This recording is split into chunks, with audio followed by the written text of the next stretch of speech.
Muy buenos días, queridos hermanos, queridos amigos. Qué alegría que una vez más ustedes nos permitan entrar a sus hogares por estos medios electrónicos para compartirles lo que para nosotros es un tiempo muy significativo, el tiempo de adoración y de alabanza que realizamos todos los domingos. Hoy 9 de agosto estamos listos para cantar, para honrar y adorar al Señor. Su servidor, Arturo Polo, pastor de la Iglesia Alianza Cristiana y Misionera de Miami.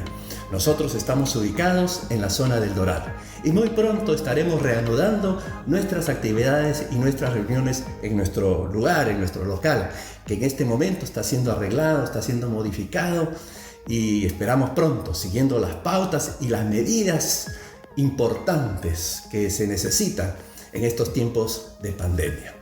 Pero bien, ¿cómo están? ¿Estamos con el ánimo y con el deseo de honrar y alabar al Señor? Pues Dios quiera que sea así.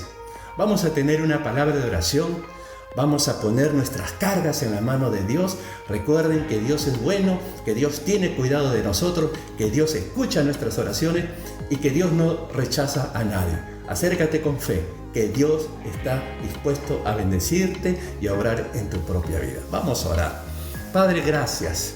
Gracias por la oportunidad que tenemos de juntos honrarte, adorarte y darte a ti la honra y la gloria que tú te mereces. Tú eres Dios y tú vives por los siglos de los siglos.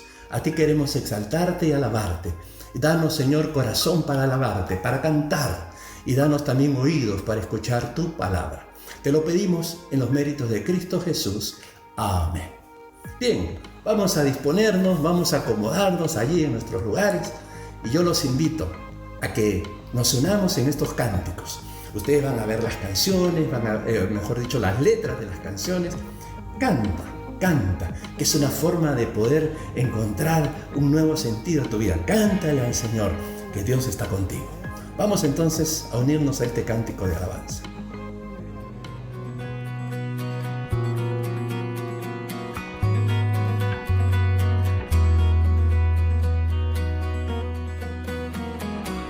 Bendito seas tú.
bendito seas tú.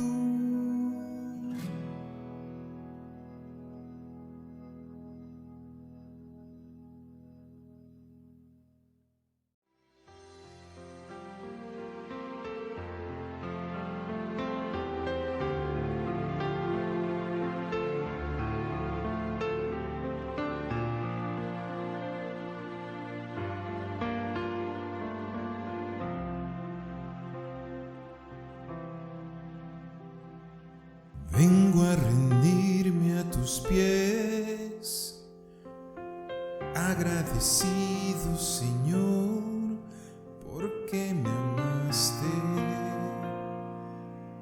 cambiaste mi corazón.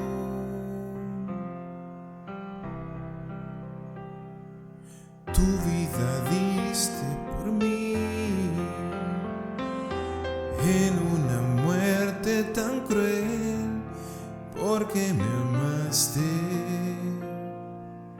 siendo yo un vil pecador.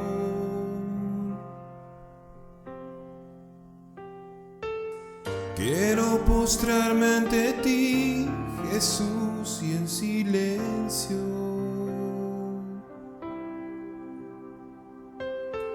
reconocer que tu amor por mí no merezco. Mi Jesús, mi amado, quiero postrarme ante ti para adorar. Mi Jesús, mi amado, quiero regar con mis lágrimas tus pies.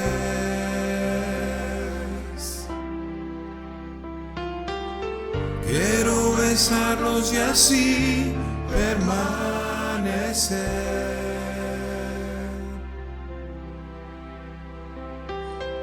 y derramar ante ti todo mi ser.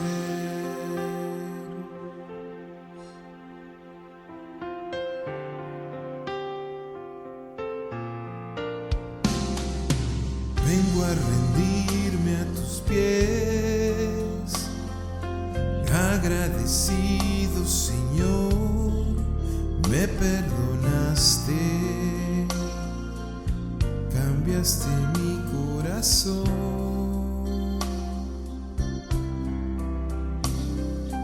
Tu vida diste por mí en una muerte tan cruel, porque me amaste, siendo yo un vil pecador.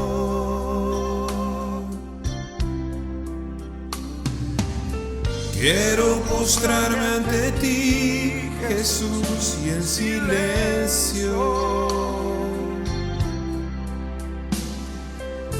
reconocer que tu amor por mí no merezco. Mi Jesús,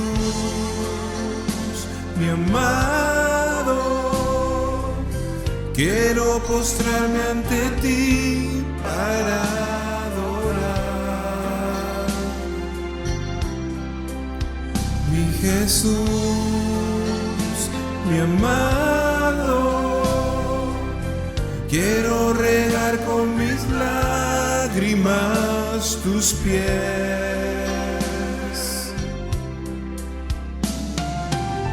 Quiero besarlos y así permanecer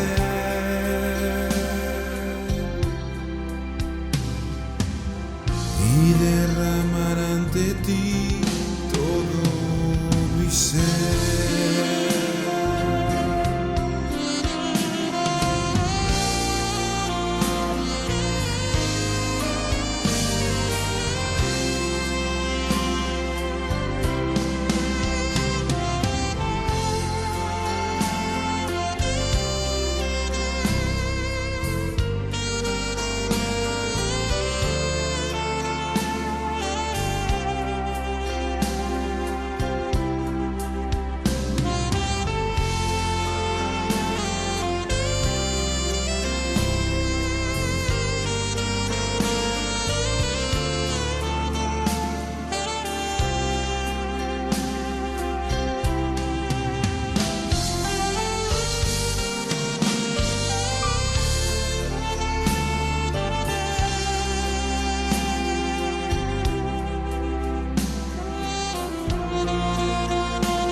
Mi Jesús,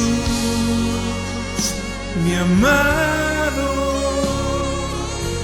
quiero postrarme ante ti para adorar.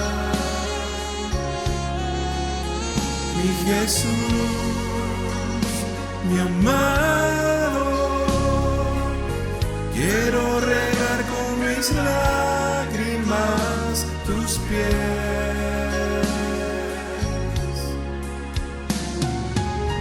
Quiero besarlos y así permanecer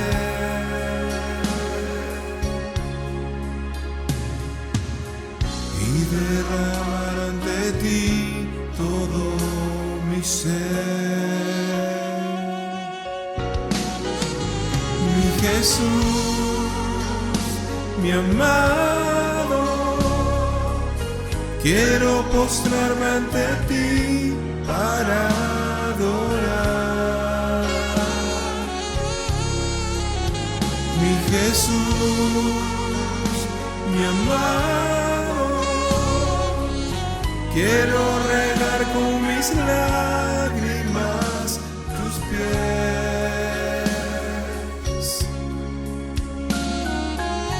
Quiero besarlos y así permanecer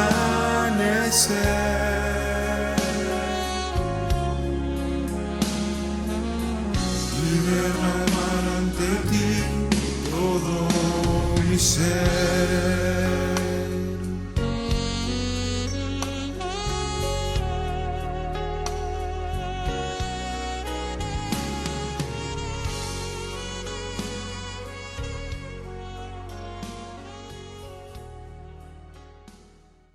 Quisiera comenzar haciendo una pregunta.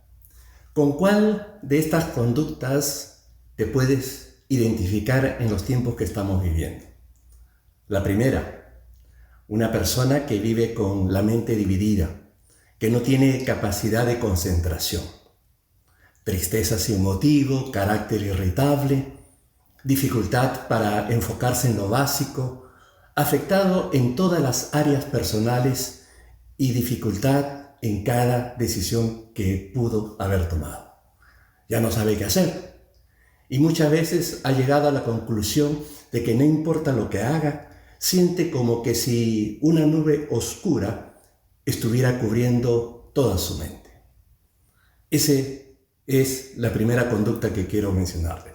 La segunda, la persona que vive con sentimientos de culpabilidad. Siente una profunda necesidad interior de buscar algún culpable. Muchas veces la culpabilidad es contra Dios. Reprende a Dios porque desde su perspectiva esta persona piensa que Dios es quien ha permitido que pase por todas esas circunstancias dolorosas en su vida. Probablemente no culpa a Dios o está culpando a otros de la manera como él está viviendo o por todo lo que está pasando. Y si no culpa a otros, es muy posible que viva culpándose a sí mismo. Se culpa de las decisiones que pudo haber tomado, se culpa del pasado, del presente, y vive así, en esa experiencia, en ese sentimiento. La tercera conducta es de la persona que vive enojada. Cuando vive constantemente pensando en cómo generar venganza contra las personas que supuestamente le pueden haber hecho daño. Esa irritación lo lleva a estar viviendo en constante amargura y fastidio por todo lo que puede estar viendo a su alrededor. Y la cuarta conducta es la persona sola.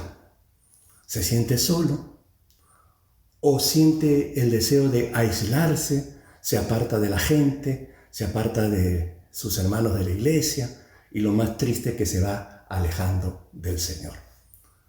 Estas 4 conductas descritas son muy comunes, pero las hago referencia porque muchas veces se ha cuestionado y se exige que una persona que es creyente en Dios, que es un seguidor de Cristo, no debe sentirse así. Y muchas veces una persona que ha creído en Cristo y está viviendo en esa conducta se desmoraliza más. Por eso que qué importante es que nosotros el día de hoy podamos enfocar y desarrollar nuestro tema que le hemos titulado Nuestra batalla con el desánimo. Tenemos que luchar y tenemos que batallar con el desánimo. Todas las cosas que hacemos en la vida depende mucho del ánimo que tenemos. Cuando estamos animados y motivados, logramos hacer grandes cosas y lo hacemos todo con alegría y con motivación. Pero qué difícil es caminar en el camino de Dios cuando viene el desánimo a nuestra vida, cuando todo se vuelve una carga, cuando todo se vuelve pesado, cuando todo nos parece mal, cuando ya no tenemos ánimo de seguir adelante. Es importante identificar algo desde el punto de vista espiritual. El desánimo es una de las armas más efectivas que usa Satanás, el enemigo de Dios y el enemigo de nuestras almas. Él sabe que si puede destruir nuestro ánimo, vamos a ser inútiles en lograr y en hacer algo para la gloria de Dios. Quiero ilustrarlo de esta manera, haciendo referencia a una historia de ficción. Probablemente usted la ha escuchado, pero qué importante es que podamos de alguna manera pensar en esta ficción. Una ficción que, como dice, se ajusta a la realidad. Se cuenta que cierta vez se corrió la voz que el diablo se retiraba de sus negocios y que para esto iba a poner a la venta sus herramientas y iban a estar puestas como una subasta al mejor postor. En la noche de la venta estaban ahí las herramientas dispuestas de tal forma que pudieran llamar la atención. Por cierto, era un lote de herramientas muy siniestras, fatales, funestas. Ahí estaba a la venta el odio, el celo, la envidia, la malicia, el engaño, armas que él ha utilizado para hacer cosas malas. Pero lo que llamó la atención a los asistentes es que en un lugar apartado había un instrumento que parecía inofensivo, pero se veía muy gastado, como que si muchas veces la hubieran utilizado. Y la otra cosa que llamó la atención era el alto precio que tenía. Y alguien le pregunta al diablo, ¿cuál es el nombre de esa herramienta? Él responde, desaliento. Otro pregunta, ¿pero por qué su precio es tan alto? Y él responde, porque ese instrumento me es más útil que cualquier otro. Puede entrar en la conciencia de un ser humano cuando todo lo demás me falla. Y una vez adentro, por medio del desaliento, puedo hacer de esa persona lo que se me antoja. Está muy gastado porque lo uso casi con todo el mundo. Y como muy pocas personas saben que me pertenece, puedo abusar de él. El precio del desaliento es tan alto, pero tan alto, termina la historia de ficción, que aún sigue siendo propiedad del diablo. Por eso, importante el tema que quisiera compartir con ustedes, esa batalla que tenemos que enfrentar con el desaliento. El desaliento ataca de muchas formas. En estos tiempos estamos desalentados de ver cómo avanza esta pandemia, cómo hiere a mucha gente, tanta fatalidad, tanta pena, tanta tristeza, tanto dolor. El desaliento ataca con la situación económica. El desaliento ataca con la inestabilidad laboral. El desaliento ataca en nuestras familias. El desaliento nos lleva muchas veces a pensar en la necesidad de cambios. Y cambios por cambiar. A veces no sabemos qué queremos hacer, pero queremos cambiar. El desaliento nos lleva muchas veces a los amigos, a los hermanos, a la iglesia. El desaliento nos lleva al engaño, a la mentira, al desamor. Por eso que al hablar de esta batalla a la cual tenemos que hacer frente, vamos a utilizar un pasaje de la Biblia que se encuentra en el libro de los Salmos, el Salmo 73. Vamos a buscar ahí en nuestras Biblias el Salmo 73. Aquí vamos a encontrar una descripción de una persona que lucha con el desánimo. Esta persona se llama Asaf. Asaf fue uno de los músicos en los tiempos del rey David. Él fue descendiente de Leví, y los de la tribu de Leví lo nombraron cantante principal y cimbalista. Asaf fue uno de los que acompañó el arca en aquel recorrido que la trasladaron desde la ciudad de Obed-Edom a la ciudad de David. El arca, cuando hablamos del arca, nos referimos al arca que representaba la misma presencia de Dios. Y en ese traslado hubo todo un acompañamiento musical de cánticos, de alabanza, de danzas, pues el que dirigía la música y el que estaba al mando de todo eso fue Asaf. Esta historia que les estoy mencionando así rápidamente, ustedes la pueden encontrar en el libro de Primera de Crónicas, en el capítulo 15. Pueden ahí mirarlo con calma y ver quién es este personaje que está batallando con el desánimo. Miren cómo plantea el problema. Él plantea un problema que casi paraliza su fe y lo pone en estas palabras. Ciertamente es bueno Dios para con Israel, para con los limpios de corazón.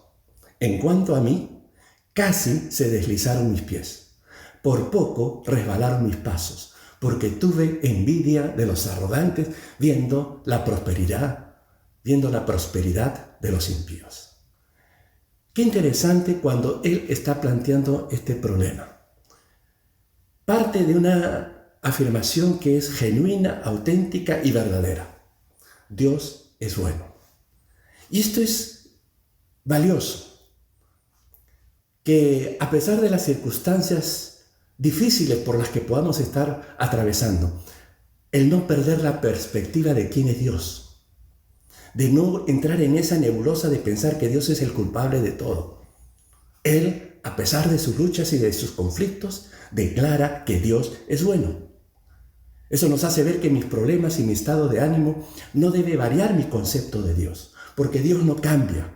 Dios no tiene esos cambios de personalidad o esos cambios de estado de ánimo como los tenemos nosotros. Por ejemplo, un día nosotros con o sin razón amanecemos como personas muy bondadosas. Y otro día con o sin razón actuamos con maldad. Es por eso que el salmista, frente a esa situación, partiendo de la premisa que Dios es bueno, él luego dice, casi se deslizaron mis pies. Porque muchas veces como seres humanos nosotros estamos a punto de resbalarnos, de caernos. A veces ya nos hemos caído o estamos viviendo en un constante deslizadero. Entonces él vivía en esa contradicción, en esa lucha. Por un lado decía, Dios es bueno, pero por el otro tenía envidia en su corazón y estaba a punto de deslizarse, tal vez de abandonar su fe y de su confianza en Dios para vivir la vida de aquellos que él estaba envidiando. Él tenía envidia de ver la prosperidad de los arrogantes. Daba la impresión que la gente que no creía en Dios le va mejor. Y eso es lo que precisamente él describe en los versículos del 4 al 9. Simple y sencillamente se los resumo. Él dice, pareciera que ellos no tuvieran problemas, que ellos gozan de la vida, se les ve sanitos y radiantes. Logran con creces los deseos de su corazón, hablan con altanería. Se cuenta que, por ejemplo, un abogado connotado se encontraba jugando golf con otro amigo y estaban hablando de juicio, de testigo, de abogado, y alguien por ahí que estaba cerca escucha la palabra testigo y se confundió y entra en la conversación y le dice al abogado, ¿es usted testigo de Jehová? Y tal era la ignorancia de este abogado que dice, no, yo nunca he sido llamado a ningún juicio, a ninguna corte para testificar a favor o en contra de algún Jehová. Revelando pues de que no sabía ni siquiera de a qué se refería, de qué Jehová o de qué Dios estaba hablando. Por eso que el desaliento y la frustración de Asaf era al punto que él llega a decir en el versículo 13, verdaderamente en vano he limpiado mi corazón y lavado mis manos en inocencia. ¿Se dan cuenta hasta dónde llegó su desaliento y frustración como para llegar a decir, en vano he limpiado mi corazón? Es como que tú dijeras hoy en día, en vano ha servido mi entrega a Cristo. Por gusto le he pedido perdón al Señor. ¿De qué me ha servido vivir una vida de obediencia? ¿De qué me ha servido buscar a Dios en oración? En vano, no ha servido para nada. Son en esas contradicciones, en esas batallas en las que se encontraba Asaf. Por un lado, él se preguntaba, ¿puede un hombre vivir sin Dios? ser autosuficiente, creyendo que lo puede conquistar todo y que puede lograr tantas cosas sin necesidad de Dios. Él estaba pensando en eso. Y por otro lado, él como creyente, él estaba diciendo, en cuanto a mí, casi se deslizan mis pies, tengo envidia. Y por otro lado, he llegado a la conclusión que en vano he limpiado mi corazón. Hoy en día hay mucha gente que se siente así. Mucha gente que piensa de nada sirvió o de nada vale ser cristiano. De nada vale ser un lector de la Biblia. De nada vale buscar de agradar la voluntad de Dios. Este salmo nos va a ayudar a ver cómo él resuelve su problema. Este problema que lo tenía desanimado y frustrado, que lo había llevado a un gran conflicto de si verdaderamente valía la pena seguir siendo fiel y leal al Señor. Por esto que al revisar este salmo lo vamos a ver brevemente. No vamos a poder entrar en todos los detalles, pero quiero que me acompañes en un recorrido por 6 etapas. 6 etapas por las que atravesó Asaf y que en cada etapa nos va dando un paso acerca de lo que nosotros podemos hacer para hacerle frente al desánimo. La primera etapa es la etapa de la reflexión y de la meditación. En el versículo 15 y 16 leemos así: si yo realmente hubiera hablado a otros de esta manera, habría sido un traidor a tu pueblo. Traté de entender por qué los malvados prosperan. Pero qué tarea tan difícil. Observen un detalle aquí. Él dice, si yo realmente hubiera hablado. ¿Qué quiere decir? Que no habló. Que estaba en sus luchas, estaba en sus batallas, estaba en un tiempo de reflexión y meditación. Y eso es bueno, meditar y pensar en la situación. No transmitió su desaliento, porque si hay algo que se contagia mucho más rápido, es el desánimo. Así como el coronavirus es contagioso, el desánimo también es contagioso. Por eso, querido hermano, si tú estás desanimado, no te juntes con gente que te va a seguir desanimando, que no te va a edificar, que no te va a dar un mensaje bíblico de esperanza, de ánimo. Si te vas por el lado negativo y desalentador, pues seguirás siendo una persona desalentada y llena de desánimo. Dice ahí que él no quería actuar como traidor, porque en un sentido sería una traición estar transmitiendo y estar contagiando su desánimo. Lo que sí estaba pensando, estaba meditando, estaba reflexionando, voy a tratar de entender, voy a tratar de comprender por qué los malvados prosperan. Pasa a la segunda etapa. ¿Cuál es la segunda etapa? De la reflexión y meditación hace algo importante: ir a la presencia de Dios. Nos dice el versículo 17, hasta que entrando en el santuario de Dios, comprendí el fin de ellos. ¡Qué hermoso esto! Cuando entró a la presencia de Dios, empezó a ver las cosas desde otra perspectiva. Cuando entra a la presencia de Dios, empieza a comprender. Si uno no está en contacto con Dios, todo lo va a ver desde el punto de vista humano, lógico, humanista. No entre el aspecto de fe, no entre el aspecto de confianza. Cuando uno piensa de manera natural, todo su pensamiento va a ser egoísta. Y vamos a vivir esclavos de nuestros sentimientos, esclavos de nuestro estado de ánimo, de nuestras circunstancias. Cuando nuestros sentimientos nos gobiernan, nos van a limitar y nos van a preparar para prejuiciar.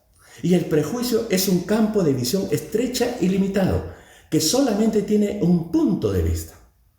Por eso que cuando uno entra al santuario de Dios, su punto de vista se amplía. En la presencia de Dios empieza a pensar espiritualmente y la mente de Cristo gobierna y ya no los sentimientos. Uno no está gobernado por las emociones, sino empieza a ser gobernado por los pensamientos relacionados con los hechos. Solo se puede ver la visión completa de un problema cuando se entra al santuario. Lo que nos está queriendo decir que frente a esas batallas, a esas luchas, ¿por qué ellos así? ¿Por qué ellos así? Qué importante es ir al santuario, ir a la presencia de Dios. Déjame asegurarte, mi querido hermano, que el buscar a Dios, el entrar en el santuario, te va a clarificar tus ideas y tus pensamientos y vas a actuar conforme al corazón de Dios. Vas a empezar a actuar en espíritu y en verdad. De lo contrario, vas a estar motivado por tus deseos humanos, tus deseos carnales. Lo que te va a mover va a ser la envidia, los celos, la contienda, el desacuerdo, las idolatrías y cosas que se le parezcan. Pero cuando entras al santuario de Dios, empezarás a ver las cosas desde otra perspectiva. Por eso que Asaf ahora dice, cuando entré en el santuario comprendí, ahora entiendo. Vamos a la tercera etapa. ¿Qué es lo que aprendió? ¿Qué es lo que entendió? Aprendió que sin Dios los hombres no tienen fortaleza interior. Hay mucha apariencia, hay mucha máscara. Hay muchas cosas que dan la impresión de éxito, pero en el fondo hay un corazón que llora, vacío, necesitado de fortaleza interior. Por eso que dice allí Asaf en el Salmo 73, versículo 18. En verdad, los pones en un camino resbaladizo y haces que se deslicen por el precipicio hacia su ruina. ¿Qué nos está queriendo decir esto? La persona sin Dios anda por caminos resbaladizos y cae. Eso explica por qué de cuando en cuando nos enteramos que famosos, gente rica, gente con mucho dinero, se suicidan. También lo hace gente que no tiene nada, pero gente que no tiene de dónde agarrarse en los momentos duros, en los momentos difíciles. Gente que está vacío por dentro, pues su vida va a ser un continuo deslizadero. Hay personas que por fuera son prósperos, pero por dentro pobres, desesperados. El ser humano sin Dios está lleno de miedos y de horrores. Aunque hoy en día hay mucha gente que quiere impresionar, hacen sus esfuerzos por ponerse la máscara de que todo les va bien. Ustedes saben cómo las redes sociales nos van a vender siempre la mejor cara y el éxito y lo maravilloso que le va a la gente. Pero Dios conoce corazones y Dios sabe la necesidad que puedes estar teniendo en tu interior. Por eso Asaf dice algo que él entiende cuando entra en el santuario. Perecieron, se consumieron de terrores. Hay gente que le consume sus miedos, exitosos por fuera, pero por dentro llenos de miedo. Y miedo no solo por el coronavirus. Hay gente que le tiene terror, por ejemplo, a la vejez, terror a quedarse pobre, terror a la muerte. No me hablen de muerte. O se inventan fantasmas. Yo me acuerdo a la abuelita, a mi mamá, cómo inventan personajes imaginarios para que uno coma la comida, para que uno obedezca. Si no come la comida, ahí está el cuco. El cuco como el personaje malo que algo te va a hacer si tú no obedeces. Cuando no está Dios en el corazón, muchos terrores van a estar consumiendo tu vida. En la cuarta etapa, Asaf aprendió que era un ignorante. Y lo dice en estas palabras. Fui tan necio e ignorante. Debe haberte parecido un animal sin entendimiento. ¡Qué honesto! Soy un ignorante y en mi ignorancia he podido dar la impresión de que soy un animal. Habían cosas que él no conocía, pero que sí las pudo conocer cuando entró a la presencia de Dios. Por ejemplo, cuando uno está desanimado y desalentado, empieza a perder la perspectiva de cómo es Dios. Por ejemplo, el Dios que te ama, el Dios que está dispuesto a perdonarte, el Dios que está dispuesto a levantarte, el Dios que está dispuesto a llenarte de paz, de gloria y de bendición, el Dios que te ama. Él se da cuenta que era como un animal que reaccionaba por instinto, era como una bestia. Actuar por instinto es pensar en uno mismo, queriendo ser comprendido, que lo entienda, pero no está dispuesto a aceptar la dirección y la voluntad y la disciplina del Señor. Hace poco recibí un post que me gustó mucho, que nos ilustra cómo ignorábamos algunas realidades y que ahora las extrañamos.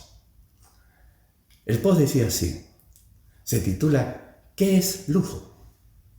Nos hicieron creer que el lujo era lo raro, lo caro, lo exclusivo, todo aquello que nos parecía inalcanzable. Ahora nos damos cuenta que el lujo eran esas pequeñas cosas que no sabíamos valorar. Lujo es estar sano. Lujo es no pisar un hospital. Lujo es poder pasear por la orilla del mar. Lujo es salir a las calles y respirar sin mascarilla. Lujo es reunirte con toda tu familia y con todos tus amigos y con todos tus hermanos. Lujo son las miradas. Lujo son las sonrisas. Lujo son los abrazos y los besos. Lujo es disfrutar cada amanecer. Lujo es el privilegio de amar y de estar vivos. Todo es un lujo y no lo sabíamos. Ignorábamos. Y hay cuántas bendiciones, querido hermano, que están ahí a tu lado y las estás ignorando. ¿Por qué razón? Porque no estás entrando al santuario, no estás entrando a la presencia de Dios y estás dejando que tu ánimo te gobierne y te domine. Por eso, qué bendición nos enseña aquí la palabra del Señor, de este hombre que en sus batallas empezó a aprender estas verdades. En la quinta etapa, miren lo que aprende. Aprendió que Dios le guiará por el resto de su vida. Dice el versículo 24, y tus consejos me dirigen. Cuando este mundo llegue a su fin, me recibirás con grandes honores. Mira esta gran verdad. Tus consejos me dirigen. Yo te hago la pregunta. ¿Qué consejos dirigen tu vida? ¿En qué te basas para tomar decisiones? Hay buenos consejos que nosotros podemos recibir. El buen consejo del doctor, de nuestros padres, de nuestros amigos, del pastor, de seres queridos. Son valiosos. Pero ¿sabes? Hay un consejo que es definitivo y que no tiene pierde. Es el consejo de Dios. Dios tiene consejos. Dios tiene guías. Dios tiene verdades. ¿Dónde puedo yo encontrar el consejo de Dios? En la Biblia. En la palabra de Dios. Ahí están revelados los grandes consejos. Qué importante es que nos podamos dar cuenta de que el buen consejo de Dios, como dice aquí, nos dirijan siempre, hasta el fin. Y cuando lleguemos a la presencia de Él, estaremos siendo recibidos con honores. Y llegamos a la sexta etapa, sexta y última. Dios es la única opción. Él lo pone en estas palabras. ¿A quién tengo yo en los cielos sino a ti? Y fuera de ti nada deseo en la tierra. Mi carne y mi corazón desfallece, mas la roca de mi corazón y mi porción es Dios para siempre. ¿Podríamos decir nosotros lo mismo hoy en día? ¿Tú puedes decir, fuera de Dios nada deseo? Dios es el único que puede verdaderamente darnos esa fortaleza frente a la desilusión. Estaba recordando uno de los momentos cruciales en el Evangelio de Juan. Me impactan siempre recordar y revivir ese momento. Jesús, estaban llegando ya los días de su fin y estaba dando palabras de vida eterna, palabras de esperanza, palabras de salvación. Y parece que su mensaje empezó a ser muy claro, muy evidente, que dice el relato bíblico que muchos de sus discípulos lo abandonaron, lo empezaron a dejar solo. Entonces, cuando la gente se empezó a ir, lo empezaron a abandonar, Jesús se dirige a sus discípulos y les hace esta pregunta. ¿Queréis acaso iros también vosotros? Y ahí viene esa respuesta famosa y hermosa del apóstol Pedro. Señor, ¿a quién iremos? Tú tienes palabras de vida eterna. ¿A quién iremos? Y eso, querido hermano, ¿qué otra opción tienes? Hay muchas cosas que pueden parecer lindas, hermosas, pero son pasajeras. Te van a durar 10, 20, 30 años. Pero para la eternidad, ¿qué tienes? Por eso, Él, en Cristo Jesús, está en la esperanza. Estás desanimado, estás desalentado, estás desorientado. Vayamos a la fuente que es Jesucristo. Recuerden que la raíz de muchos de nuestros problemas es este. Pensamos que necesitamos de muchas cosas, menos de Dios. Que necesitamos las cosas que tienen los impíos. Pero ahora Asaf se da cuenta que lo que realmente él necesita es a Dios. Esa es la fuente de vida. Confiar y poner toda nuestra esperanza en Dios. Si tienes a Dios, lo tienes todo. Te repito, si tienes a Dios, lo tienes todo. Mira cómo termina este salmo. ¿Por qué aquí? Los que se alejan de ti perecerán. Tú destruirás a todo aquel que de ti se aparta. Pero en cuanto a mí, el acercarme a Dios es el bien. He puesto en Jehová el Señor mi esperanza para contar todas tus obras. Así termina. Y él se da cuenta que la mejor manera de enfrentar al desaliento y al desánimo es acercarnos a Dios. Poner nuestra esperanza en el Señor. Alrededor podrán tambalear muchas cosas. Podremos escuchar muchas ideas, muchos conceptos, muchos eventos duros que están ocurriendo. Pero sin embargo, el acercarme a Dios va a ser mi esperanza. Como dice ahí, va a ser el bien. Para terminar, quiero que recuerdes lo siguiente. En primer lugar, Dios siempre cumple su promesa. Su palabra no ha cambiado. En segundo lugar, el Señor es bueno con los justos. Él guardará y los cuidará. Tercer lugar, el que está lejos perecerá, tarde o temprano, y el que se aleja sufrirá las consecuencias. Recuerden que la paga del pecado es muerte. Asaf tuvo envidia de gente que estaba triunfando sin necesidad de Dios, pero eso no dura mucho. En cuarto lugar, en Dios podemos descansar. Él será siempre nuestra esperanza. Amén. Termino con el pensamiento bíblico. Acercaos a Dios y Él se acercará a vosotros. Acércate a Dios y tu desánimo desaparecerá. Confía en el Señor y saldrás robustecido, con nuevas fuerzas, con nuevo ánimo, con nuevo ímpetu. ¿Por qué? Porque Dios es mucho más fuerte y más poderoso que toda circunstancia. Confiemos en el Señor. Vamos a orar, vamos a inclinar nuestros rostros y vamos a tener un momento de oración. Padre, tú nos ves, tú conoces nuestras vidas y cuántas veces nos hemos enfrentado al desaliento, al desánimo. Cuántas cosas, Señor, nos hacen bajar la guardia, bajar los brazos y ya no querer hacer nada ni continuar. Pero en estos momentos queremos, Señor, que refresques nuestros corazones. Así como Asaf, queremos ir al santuario, queremos ir a tu presencia para comprender lo que verdaderamente tú quieres que comprendamos para cada situación. Padre, obra conforme a tu poder y a tu gracia. Que tu Espíritu Santo se revele a cada corazón de una manera real, de una manera poderosa y viva. Gracias. Lo hacemos, Señor, y te lo pedimos en el nombre de Cristo Jesús. Amén. Termino simple y sencillamente invitándote, querido amigo, tal vez haya algún amigo nuestro que nos está siguiendo. ¿Quieres enfrentar con firmeza el futuro? ¿Quieres encontrar una vida nueva? Arrepiéntete de tus pecados y acepta a Jesucristo como tu Señor y Salvador. Dile a Jesús que quiere invitarlo a tu vida. Pídele perdón. Cuando tú te acerques al Señor vas a comprender muchas cosas y tendrás el fuego, el fervor para enfrentar toda circunstancia. Dios te bendiga. Antes de despedirnos, quisiéramos compartir con ustedes, especialmente con nuestros hermanos de la iglesia, que hasta aquí han sido fieles en su apoyo, en su respaldo a la obra del Señor. Dios quiera que lo sigan haciendo así.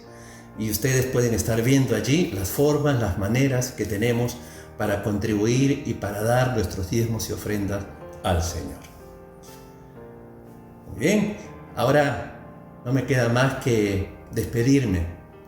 Desde aquí darles un abrazo virtual y un deseo de todo corazón que Dios los guarde, que Dios los bendiga y que pongamos nuestra fe y nuestra confianza en aquel que todo lo puede, nuestro Señor, nuestro Dios, que se ha manifestado en Jesucristo y que está dispuesto a darte siempre una vida nueva. Que Dios te bendiga.